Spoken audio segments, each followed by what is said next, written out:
Una vez, papá me dijo con cara seria, al otro lado de la mesa del comedor, tu hermano se lo merece. La casa, el dinero, toda la empresa familiar. Se lo entregó todo a Ryan. Como si yo no hubiera pasado 15 años manteniendo ese lugar a flote. Esa noche me fui sin nada más que mi coche y mi orgullo. Esta mañana, después de 2 años de silencio, mi teléfono vibró con un mensaje de mi madre. Hay que pagar la hipoteca. ¿Podemos hablar? Casi me reí hasta que apareció el segundo mensaje, porque lo que sea que estuvieran ocultando, lo que sea que temieran, llevaba mi nombre escrito por todas partes.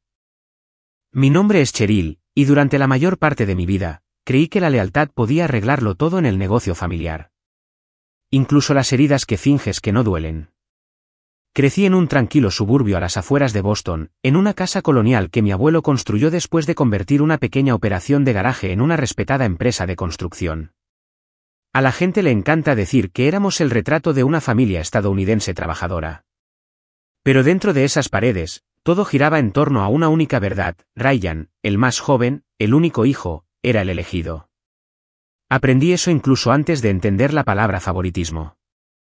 Cuando yo tenía 12 años, papá hizo que los equipos de la empresa le construyeran a Ryan una casa de juegos personalizada para su 5º cumpleaños. Ese mismo año, yo recibí una tarjeta de regalo para una librería y un pastel del pasillo del supermercado. Nadie lo dijo en voz alta, pero la lección estaba grabada en el aire. Él importaba más. Mi madre lo minimizaba con su voz suave, diciendo, papá simplemente tiene valores tradicionales. Pero esos valores me siguieron a la secundaria, a la universidad y a cada rincón del negocio familiar. Mientras Ryan apenas aprobaba las clases, yo estudiaba hasta tarde, me unía a todos los clubes de liderazgo que podía y construía un camino hacia la empresa que esperaba ayudar a dirigir algún día. Me gradué con títulos en Administración de Empresas y Gestión de la Construcción. Ryan finalmente se decidió por una carrera fácil después de cambiar de dirección 3 veces. Cuando me uní al negocio familiar a tiempo completo, pensé que papá finalmente me vería. Llegaba temprano, me quedaba hasta tarde y trabajaba en todos los departamentos, desde la estimación de costos hasta la coordinación de proyectos. Conocía los nombres de cada capataz, cada subcontratista, cada asistente administrativo. Mientras tanto, a Ryan le dieron una oficina en la esquina, un título que nunca se ganó y un coche de empresa que ni siquiera sabía cómo mantener. Yo todavía creía que los resultados hablarían por sí solos. Cuando un importante complejo médico se retrasó y Ryan convenientemente se tomó unas vacaciones de 3 semanas, yo di un paso al frente. Pasé 6 semanas en la obra, 14 horas al día reorganizando equipos y negociando con subcontratistas. Terminamos 2 días antes. El cliente me estrechó la mano y dijo, no habría sido posible sin usted. Papá lo escuchó, asintió y respondió, los hombres Patterson saben cómo cumplir. La punzada de esa frase se quedó conmigo más tiempo del que debería, pero nada me preparó para la noche en que todo finalmente se rompió. Mamá nos invitó a cenar diciendo que papá tenía un anuncio que hacer. Recuerdo llegar temprano, con una botella del whisky escocés favorito de papá, esperando lo que pensé que sería el siguiente capítulo de mi futuro. En cambio, papá levantó su copa, sonrió con orgullo a Ryan y dijo que estaba transfiriendo la empresa, la casa y las inversiones familiares al heredero legítimo. A mí me ofreció 3 meses de indemnización y el coche de la empresa que había estado conduciendo. Salí de allí esa noche, con el corazón latiéndome con fuerza, el orgullo apenas sosteniéndome en pie. Metí lo que pude en el maletero, conduje hasta el aeropuerto antes del amanecer y empecé de nuevo en Chicago. Nueva ciudad, nuevo negocio, nueva vida. Pensé que cerraría ese capítulo para siempre. Pero el mensaje de texto de mi madre demostró que el pasado aún no había terminado conmigo. Chicago no me recibió con delicadeza, pero me recibió con honestidad. Sin historia, sin las sombras de las expectativas de mi padre, sin recordatorios de la empresa por la que una vez me desangré. Solo un horizonte lo suficientemente afilado como para cortar los moratones que traía de Boston. Alquilé un pequeño apartamento amueblado, colgué la única foto enmarcada que conservaba de mi abuelo junto a su primer camión y me dije a mí misma que estaba reconstruyendo, no escapando. Iniciar un negocio de consultoría en una ciudad donde nadie conocía mi nombre fue una lección de humildad. Hacía llamadas en frío a promotores, visitaba obras con botas prestadas y pasaba noches reescribiendo propuestas que nunca obtenían respuesta. Pero poco a poco, la gente se fijó en mí. Un director de proyecto de una promotora mediana me contrató para salvar una renovación que estaba fracasando. Luego otro cliente me recomendó. Y luego otro. En un año, tenía una lista estable de clientes y 2 asistentes a tiempo parcial, mujeres como yo, que habían sido ignoradas en sus antiguas empresas y estaban ansiosas por demostrar algo. Por primera vez en mi vida adulta, me sentí valorada por mi trabajo, no por mi apellido. Y entonces los correos electrónicos de Boston comenzaron a llegar poco a poco. El primero fue de Bárbara, la vecina de mis padres de toda la vida. Escribió que el jardín de la casa de mi infancia estaba descuidado. El césped sin cortar, las contraventanas desconchadas. Mencionó que mis padres no renovaron su membresía en el club de campo, algo impensable para ellos. Dijo, los camiones de la empresa familiar ya no aparcan en la entrada. Una preocupación silenciosa se filtraba en cada frase. Me quedé mirando su mensaje durante mucho tiempo antes de cerrarlo. No respondí. Un mes después, recibí un segundo correo electrónico. Este era de Martín, el jefe de estimadores que había trabajado con mi padre durante décadas.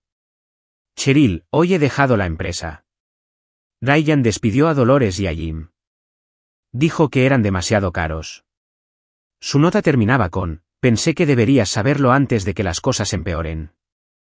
También borré ese, aunque se me revolvió el estómago al pulsar la tecla, pero los mensajes seguían llegando. Un antiguo director de proyecto me dijo que los contratos se estaban desmoronando. Un subcontratista dijo que los pagos se retrasaban. Un promotor advirtió que la empresa estaba a punto de ser eliminada de un proyecto importante por problemas de calidad. Cada actualización iba erosionando la versión del negocio que mi abuelo construyó y la versión que yo había intentado salvar durante tanto tiempo. Aún así, permanecí en silencio. Ya no era un fuego que yo tuviera que apagar. Y entonces llegó la noche en que todo estalló. Acababa de terminar de revisar una propuesta en mi oficina de Chicago cuando mi teléfono vibró con un mensaje de texto de un número desconocido. Era una captura de pantalla borrosa de una conversación entre 2 antiguos empleados que discutían sobre salarios impagados y la posibilidad de que la empresa quebrara en cuestión de semanas. Debajo de la captura de pantalla, el remitente solo había escrito, deberías llamar a tus padres. No lo hice. En lugar de eso, me senté en mi oscura oficina, con las luces de la ciudad parpadeando contra el cristal, dándome cuenta de algo que no me había permitido admitir antes, el colapso que una vez temí ya estaba ocurriendo. Y en algún lugar profundo de mi interior, bajo el dolor y la historia, una parte de mí sintió la primera chispa de algo que no había sentido en años. Poder de negociación. El punto de quiebre no llegó con una explosión. Llegó silenciosamente en medio de un martes por la mañana mientras revisaba los calendarios de materiales para un cliente. Mi teléfono vibró una vez, solo una vez, y casi lo ignoró. Pero la línea de vista previa me dejó helada. Hay que pagar la hipoteca. ¿Podemos hablar? Era de mi madre. Durante casi 2 años, había evitado decirme nada real. Mensajes de cumpleaños, felicitaciones genéricas de las fiestas, nada más. Y ahora, de repente, quería hablar de una hipoteca sobre una casa que había sido pagada por completo cuando me fui de Boston. Un calor lento y constante subió por mi piel. Dejé mi tableta, me sequé las palmas de las manos en los pantalones y releí el mensaje. No había disculpas, ni reconocimiento de la noche en que le entregaron todo a Ryan. Solo una súplica envuelta en evasivas. Escribí mi respuesta antes de poder suavizarla. Pregúntale a tu heredero. Le di a enviar. Sin dudarlo. Por primera vez en mi vida, no suavicé la verdad. Las burbujas de escritura aparecieron de inmediato, frenéticas e inestables. Cheryl, por favor, no seas así. Estamos en problemas. Tu padre no lo admite. Pero la empresa. Silencié mi teléfono. Durante el resto del día, intenté concentrarme en el trabajo, pero mi mente no dejaba de dar vueltas. Una hipoteca significaba desesperación. Una hipoteca significaba que habían puesto como garantía el único activo que una vez valoraron más que a mí. Y si estaban contactando a la hija que descartaron, las cosas estaban peor de lo que nadie había admitido. A las 6:12 de la tarde, mientras guardaba mi portátil, otra notificación iluminó la pantalla. Papá, llámame. Es urgente. La última vez que me habló, me dijo que Ryan se merecía todo lo que yo había pasado mi vida adulta construyendo. Dejé que el teléfono vibrara hasta que paró. Luego llegó un mensaje de voz. En contra de mi buen juicio, lo escuché. Cheryl, sé que estás enfadada. Tienes todo el derecho a estarlo, pero la empresa se enfrenta a desafíos. Nos estamos quedando sin opciones. Desafíos. Ni siquiera podía decir la palabra colapso. Un largo silencio llenó la grabación antes de que dijera en voz muy baja, necesitamos tu ayuda. Se me hizo un nudo en la garganta, no por compasión, sino por la impactante y surrealista inversión de roles. Nunca me había pedido nada, ni una sola vez. Yo había dado y dado y dado, y él había dado por sentado cada gramo de ello. Ahora, finalmente, entendía lo que se sentía al necesitar a alguien que podría no elegirte de vuelta. Lo llamé esa noche. No por obligación, sino por claridad. Antes de que digamos una palabra más, dije, quiero todo sobre la mesa. Pagos, facturas, contratos, préstamos, todo. Si quieres mi ayuda, necesito ver la verdad. Exhaló un sonido más cansado de lo que jamás le había oído. Vuelve a casa, dijo. Te lo mostraremos todo. ¿Hogar? Qué palabra tan curiosa. No respondí. Reservé un vuelo para el viernes, preparé una maleta pequeña y salí de mi apartamento de Chicago antes del amanecer. Lo que sea que me esperara en Boston, una cosa ya estaba clara. Esta vez, no entraría como la hija, suplicando ser vista. Entraría con el poder que nunca creyeron que tendría. Aterricé en Boston justo después del mediodía, el aire invernal lo suficientemente agudo como para picar al salir. La ciudad siempre había tenido una pesadez para mí, pero esta vez se sentía diferente, más ligera de alguna manera, porque no regresaba como la hija ignorada, desesperada por aprobación. Volvía como alguien que ya no necesitaba nada de ellos. Alquilé un coche en el aeropuerto y conduje la ruta familiar hacia los suburbios. A medida que las casas se hacían más grandes y más espaciadas, los recuerdos que había enterrado surgieron sin ser invitados. El olor del asado dominical de mi madre, el crujido de la escalera por la que no se me permitía correr, la voz estruendosa de mi padre resonando por los pasillos cada vez que Ryan hacía algo impresionante, como respirar. Pero nada me preparó para la visión de la casa en sí. Las contraventanas estaban desconchadas. La entrada del coche, agrietada. El césped, el mismo césped que mi padre una vez trató como un monumento público, estaba irregular y marrón. La ausencia del camión de la empresa aparcado con orgullo en la entrada era más ruidosa que cualquier aviso de ejecución hipotecaria. Entré sin llamar. La puerta ni siquiera estaba cerrada con llave. La sala de estar parecía un tablón de pruebas. Montones de facturas de pagos, extractos de préstamos, disputas con contratistas y advertencias con sellos rojos cubrían la mesa de centro.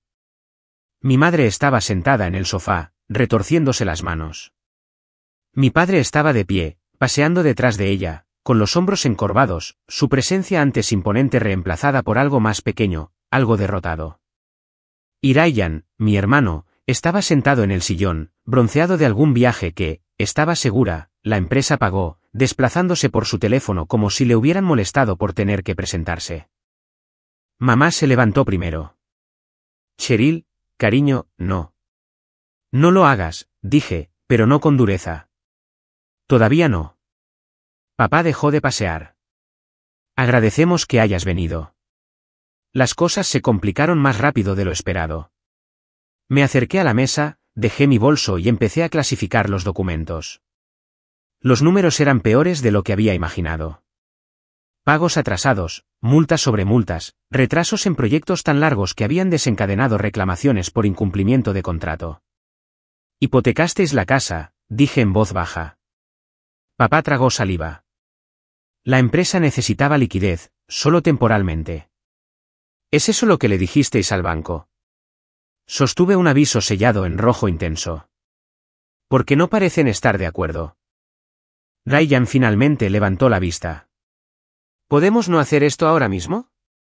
Papá dijo que estás aquí para ayudar, no para sermonear. Me giré hacia él lentamente. ¿Crees que esto es un sermón? Su sonrisa burlona vaciló. Cogí otro montón. Resúmenes de gastos, cargos de viaje, extractos de proveedores. Dime, Ryan, ¿pensaste que la empresa no se daría cuenta de docenas de viajes personales facturados como desarrollo de clientes? El barco, el apartamento en Florida, los fines de semana en resorts, ¿qué es esto? Paquetes de spa. La mandíbula de Ryan se tensó. Estaba construyendo relaciones. Eso es lo que hace un director ejecutivo. Tú no eras un director ejecutivo, dije. Eras un niño al que le dieron un arma cargada. Papá se aclaró la garganta. Cheryl, ¿no? No vamos a suavizar esto, dije. Mamá nos miró, con los ojos llenos del miedo que siente la gente cuando se da cuenta de que las consecuencias finalmente les han alcanzado. Abrí una carpeta más, extractos de préstamos que Ryan había firmado sin entender los términos de interés ni el calendario de pagos. Estas decisiones no solo agotaron la empresa, dije. Agotaron vuestra jubilación.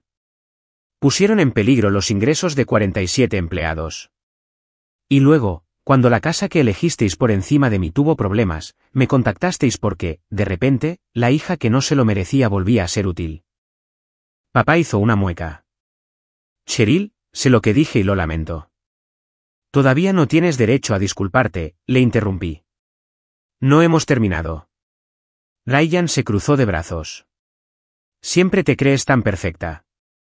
No sabes lo que es dirigir una empresa. Me reí, un sonido corto y agudo. Ryan, yo la dirigí durante 15 años. Tú solo te llevaste el crédito. La habitación se quedó en silencio. Me senté, juntando las manos sobre la mesa. Vale, vayamos al grano de por qué estoy realmente aquí. Porque supongo que no me llamasteis solo para confesar vuestros errores. Papá suspiró. Necesitamos un plan de reestructuración. El banco amenaza con acciones legales. Los clientes se están yendo. Pensamos que si pudieras volver en un puesto de liderazgo, tal vez como directora de operaciones o directora financiera. No, dije de inmediato. Mamá parpadeó. Pero, cariño. No. Me incliné hacia adelante. No voy a volver como empleada.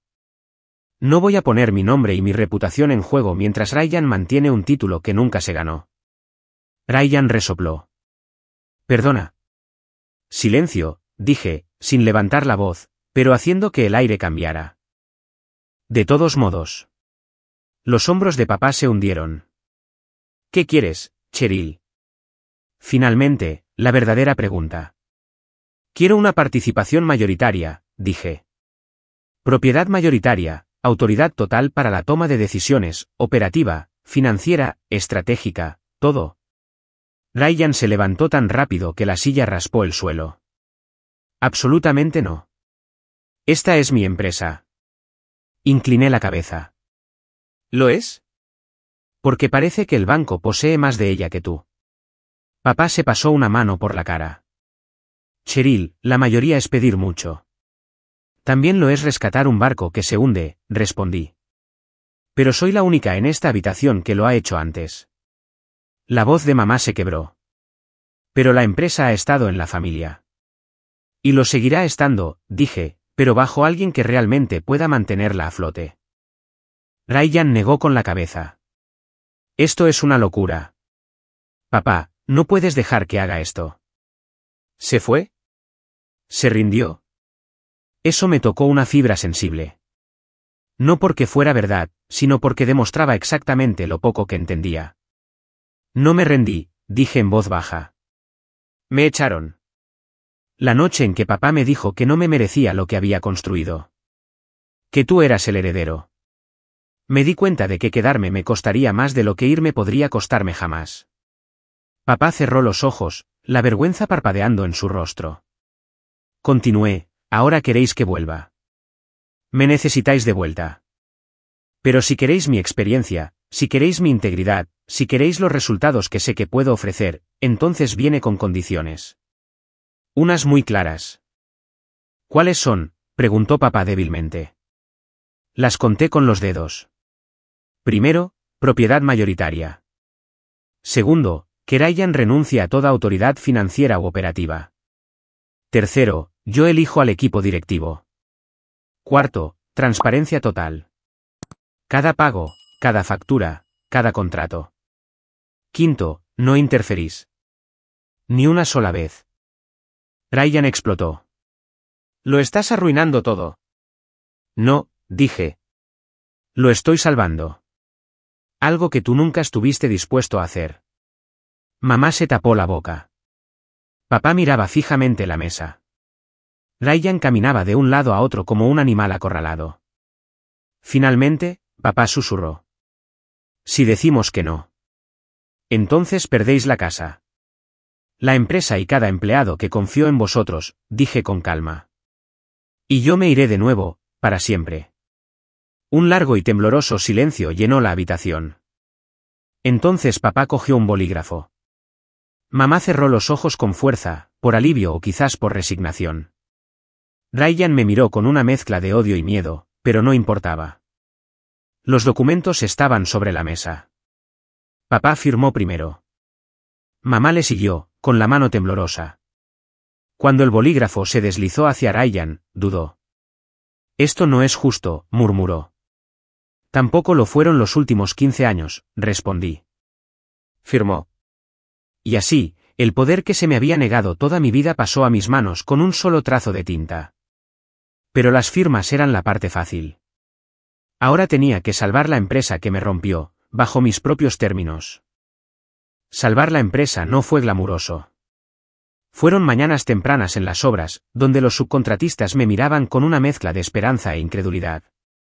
Fueron noches tardías en la oficina, reconstruyendo los sistemas que Ryan había destrozado. Fueron llamadas telefónicas con proveedores que conocía desde hacía años, pidiéndoles que nos dieran una oportunidad más, con mi nombre, no el de mi padre, como garantía. Recontraté a las personas que habían sido expulsadas. Martín regresó primero, el alivio suavizando los bordes de su seriedad habitual. Dolores volvió 2 días después, abrazándome tan fuerte que sentí que años de agotamiento abandonaban mi cuerpo.